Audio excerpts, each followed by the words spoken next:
The year is 2009. The student population of South Korea has saved the outdoor apparel company The North Face from almost filing bankruptcy. Stunning fall. Major restructuring debt is piling up. But this wasn't just about jackets. It was about a much darker side of Korean society. Jackets that ruled society as a social currency. Imagine if we could go back in time, particularly to South Korea from the 1960s to the late 1990s, and experience the miracle on the Han River, which refers to the phenomenal economic growth and transformation of South Korea. This term symbolizes the rapid industrialization and economic development that changed the landscape of South Korea from a war-torn, impoverished nation to one of the world's major economies. The miracle on the Han River is a significant chapter in South Korea's history, denoting an extraordinary turnaround in a relatively short period. The term originates from the Han River, which flows through Seoul and captures the remarkable economic growth that South Korea experienced following the Korean War. Historical context. After the devastation of the Korean War in the 1950s, South Korea was left in ruins. However, this was about to change in ways no one could have predicted. Under the leadership of President Park Chung-hee, the country initiated a series of economic reforms and policies aimed at modernization and industrialization. Large family-owned conglomerates called chaebols, including Samsung, Hyundai, and LG, South Korea's Samsung Electronics, LG Electronics, and Hyundai Motor emerged as major players in the economy. These companies received government support and played a vital role in driving industrialization and exports. The rapid economic growth brought significant societal changes. South Korea witnessed an increase in living standards, infrastructure development, and urbanization. The country transitioned from an agrarian society to a technologically advanced industrial one. Since this era saw a significant improvement in living standards, healthcare, and access to better nutrition for a larger portion of the population, something unexpected but not surprising happened. Koreans were getting taller. Factors contributing to height increase: improved nutrition. South Korea experienced a shift in dietary habits with a greater emphasis on balanced meals, increased intake of protein, vitamins, and a more diverse diet. Healthcare advancements, enhanced healthcare facilities, better access to healthcare, and a focus on child health significantly contributed to better growth and development among the younger population. Education and awareness.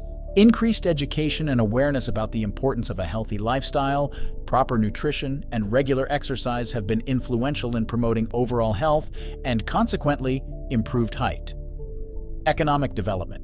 The economic growth and increased income levels in South Korea allowed families to afford better living conditions, which played a role in the improved overall health and growth of children.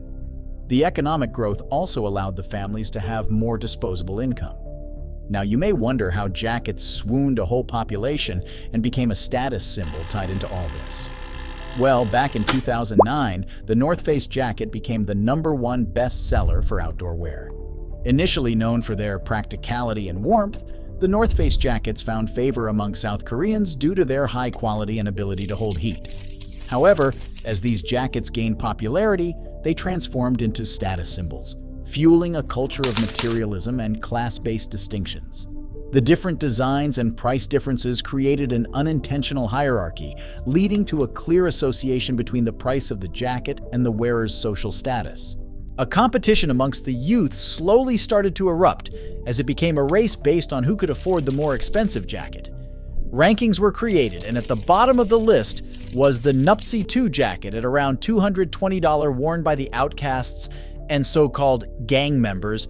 Higher up on the ranking was the Dry Loft jacket at around $420 was for the popular youths. A student reveals that wearing a jacket from this category to fit in would definitely get you in trouble if you as a student were lower end on the ranking system. As for the top of the ranking stands the rare Himalayan down parka jacket priced at approximately $620 exclusively worn by the boss at school. The winter jackets were so sought out that the jackets became objects of robbery and bullying, authorities report. LA Times highlights this. "The North Face jackets are kind of a uniform now," said 16-year-old Lee Induk. "It became really popular since 4-5 years ago. In junior high school, I often saw bullies snatching the jackets." Lee, a high school junior, said he has heard of bullies forcing students to purchase the bullies' used jackets so they could then buy newer and more expensive ones. It was common for kids to beg their parents, work part-time, or save money to buy these jackets, he said. Another student commented on the situation as well, saying, "My parents were overwhelmed when I first brought it up."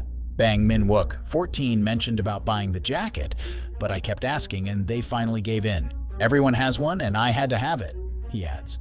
This led to the coining of the term spine breaker, which was a phenomenon that mirrored the societal turmoil caused by the rapidly shifting trends and need to fit in, hence making the parents break their backs to afford the high costs. The term dissects the impacts of the craze, unveiling the consumer culture's unforgiving nature and the pressure it imposes on Korean youth. This craze contained students who were caught burglarizing a house. They then justified their actions with, "We're just trying to get money so that we can buy North Face jackets." Sometime later, 5 Busan middle school students went on a North Face jacket rampage, beating 4 students in order to take these jackets away from the victims.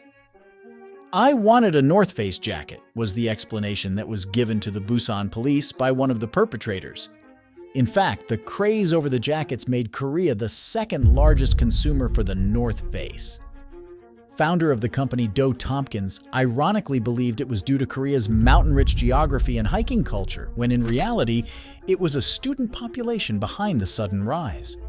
This created a meme based on the Korean idiomatic expression, "to go to the mountains," meaning losing your path or wandering off and heading in the wrong direction. The meme was using the students' unjustifiable desire to fit in and getting distracted by materialistic trends, losing track of the more important things like focusing on their education. One might wonder how a trend managed to go bone deep and put pressure on a whole societal age group.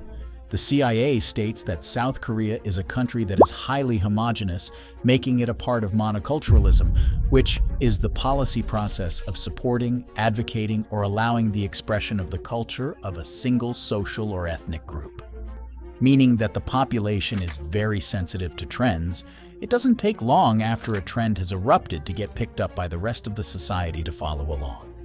This is not just a common occurrence among students, but an entirety as a society. The chase for luxury brands in Korea isn't only about style, it's a societal norm.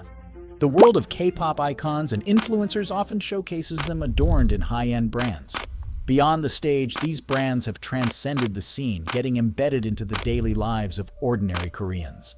Luxury items such as Chanel's classic handbag $200 and Louis Vuitton's Speedy 30 costing around $550 aren't merely handbags, they're symbols of social standing and economic success.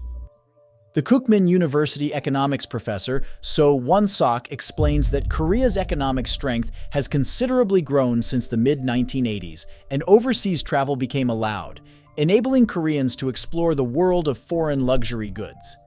Meaning that the roots of Korea's love affair with luxury can be traced back to the 80s when globalization opened the doors to foreign luxury goods. As the 80s progressed, Korea's economic strength grew substantially. The influx of overseas travel introduced Koreans to a world of foreign luxury goods, becoming a building block of their modern identity. Weddings, social gatherings, and events have transformed into showcases of luxury. These moments, often perceived as milestones, became the platforms for displays. Owning luxury items became a tool to measure one's economic standing and success.